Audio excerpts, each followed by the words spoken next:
I've always been curious about the unknown, you know. Ghost stories, urban legends. I never took them seriously. But what happened to me that night changed everything. It started with the old house deep in the woods near Blackwood. The one everyone said was cursed. They'd talk about people who went inside and never came out, about screams in the middle of the night and shadows moving in the windows. I thought it was all nonsense, just exaggerated tales to scare kids. So one evening, I decided to prove everyone wrong. Armed with nothing but a flashlight and my phone, I headed into the woods. The air felt heavier the deeper I went, like the forest itself didn't want me there. By the time I reached the house, it was almost completely dark. The place looked worse than I'd imagined. The roof sagged, the walls were covered in blackened streaks, and the windows were shattered. The front door was slightly open, creaking in the wind, like it was inviting me in. I hesitated for a moment, but I wasn't about to back out now. When I stepped inside, the smell hit me first. Damp wood and something metallic, almost like blood. My flashlight barely pierced through the darkness, but I could see enough to tell that the house was strangely intact. Furniture covered in torn sheets. A dusty chandelier swaying slightly, even though there was no breeze. It was unsettling, but I kept going. "Hello?" I called out, my voice echoing through the empty halls. No answer. I wandered deeper into the house, my footsteps echoing loudly on the creaky floorboards. Then I saw it, a large mirror hanging on the wall of what looked like a sitting room. The glass was cracked and smeared with dirt, but I could see my reflection, or at least, I thought it was mine. That's when things got weird. My reflection didn't move with me. It stood completely still, staring back at me. And then, it smiled. Not a normal smile, a wide, unnatural grin that stretched far too much for any human face. I stumbled back, nearly dropping my flashlight. When I looked again, my reflection was gone. The mirror was just empty. Before I could process what I'd seen, I heard it. Soft, deliberate footsteps coming from upstairs. My heart was racing, but instead of running, I found myself climbing the stairs. I don't know why. It was like something was pulling me forward. The hallway at the top was long, with closed doors on either side. The sound was coming from the door at the very end. My hand shook as I reached for the knob. The second I touched it, the footsteps stopped. I opened the door slowly. Inside was a child's bedroom, untouched by time. The walls were covered in faded wallpaper with cartoon animals. Toys were scattered on the floor, and a small bed sat neatly made in the corner. But what caught my attention was the doll.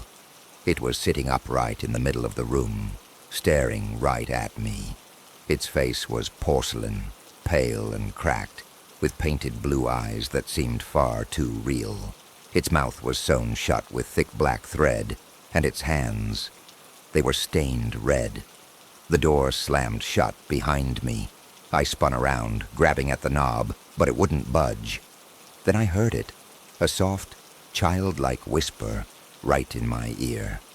"Stay and play." I froze. My blood ran cold. When I turned back to the doll, its head had turned to face me directly. The whispering grew louder and louder, overlapping voices filling the room. "Stay and play, stay and play."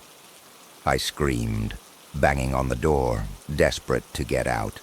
The whispers turned into laughter, high-pitched, unnatural giggling. I turned around again and the doll was gone. But I wasn't alone. The shadows in the room started to move, twisting and stretching across the walls. They weren't just shadows. They had eyes, hollow and empty, and hands that reached out toward me. My flashlight flickered and died, plunging the room into darkness. The last thing I heard before everything went silent was that voice, the same childlike whisper. "You'll stay forever." The next thing I knew, I was waking up on the edge of the forest. My flashlight, lying next to me. I ran back to town, telling myself it had to be a dream. But when I got home, I noticed something I can't explain. In the reflection of my bathroom mirror, standing just behind me, was the doll.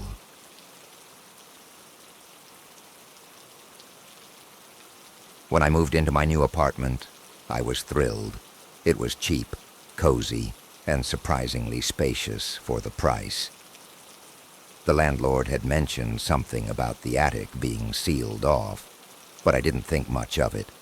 Old buildings always have quirks, right? The first night went fine, but the second night, that's when it started. I was lying in bed when I heard a faint thumping sound. At first I thought it was the neighbors, but it wasn't coming from next door. It was coming from above me. I looked up at the ceiling, confused. The attic was sealed, wasn't it?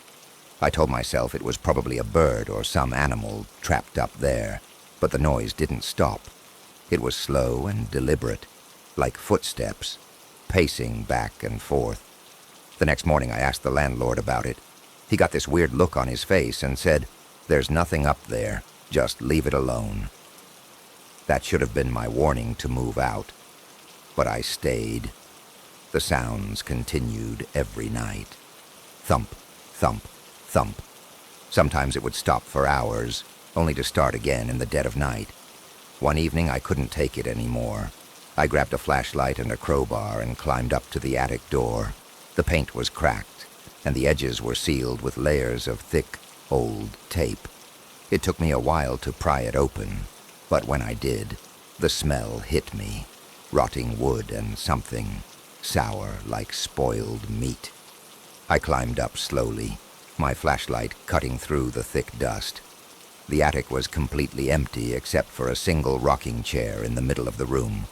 It was old, splintered, and still rocking. That's when I saw it.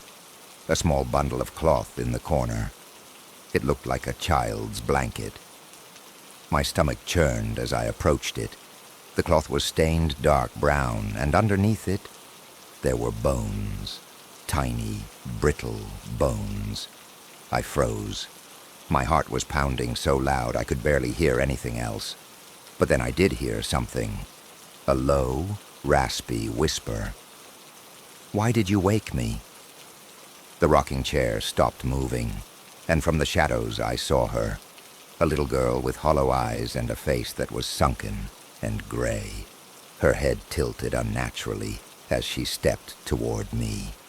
I didn't wait to see what she'd do. I scrambled back down the ladder and slammed the attic door shut. I taped it up as best as I could and left the apartment that night. But now, every time I'm alone, I swear I can still hear the thumping, slow, deliberate footsteps, pacing just above me. When I started working as a night janitor at the old St. Clair's Hospital, I thought it would be an easy gig. The place had been abandoned for decades, but the city wanted to renovate it. My job was simple: clean up the mess and report anything unusual. On my third night, I found it. I was mopping the third floor when I noticed a door that wasn't on the blueprints. It was a heavy metal door with no handle, just a small rectangular window near the top. I peered inside. The room was pitch black, but I could feel something in there. It wasn't empty. The hallway lights flickered as I stood there, debating whether to call it in. That's when I heard it, a faint scratching sound coming from behind the door. I backed away, but as I did, the sound grew louder. It wasn't just scratching anymore. It was banging, like someone pounding on the other side, desperate to get out. "Help me!" a voice screamed. I froze. It sounded human, but there was something off about it. The voice was distorted, echoing in a way that didn't make sense. Against my better judgment, I found the emergency keys and unlocked the door. It swung open with a loud creak, revealing nothing but an empty, dark room. The scratching stopped.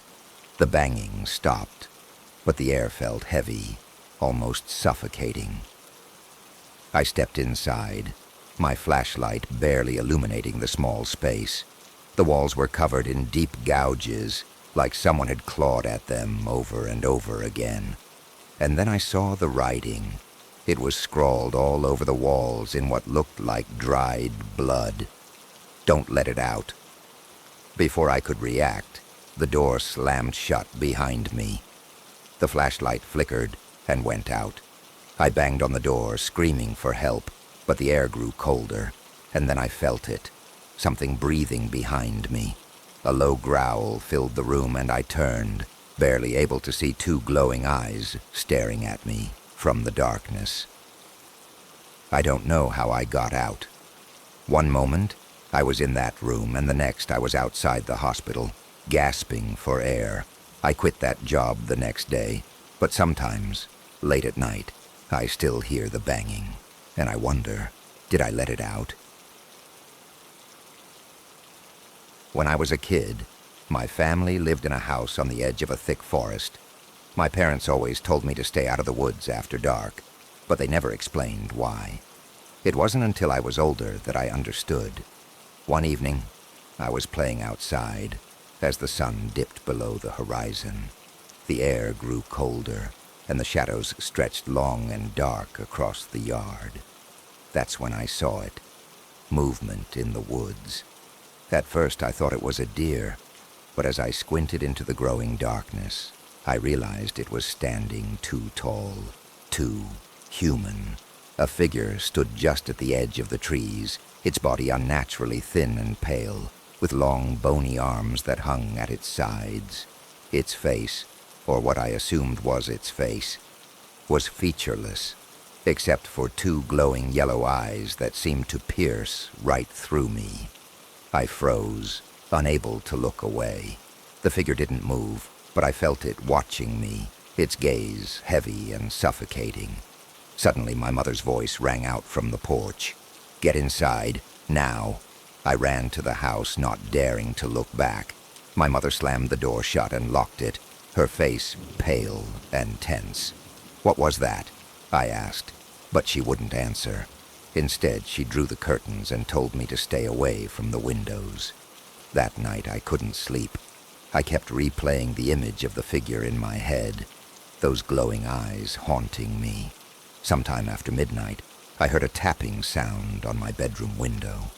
My heart sank. Slowly I turned my head toward the window. It was there. The figure was standing just outside, its face pressed against the glass. Those same yellow eyes stared into mine, and its hand, long, spindly fingers with sharp nails, tapped rhythmically against the pane. I screamed, and my dad burst into the room. But by the time he got there, the figure was gone. We moved out of that house a few months later. My parents never told me what they knew about the woods, but I still dream about the Watcher. And sometimes I wake up to the sound of tapping on my window.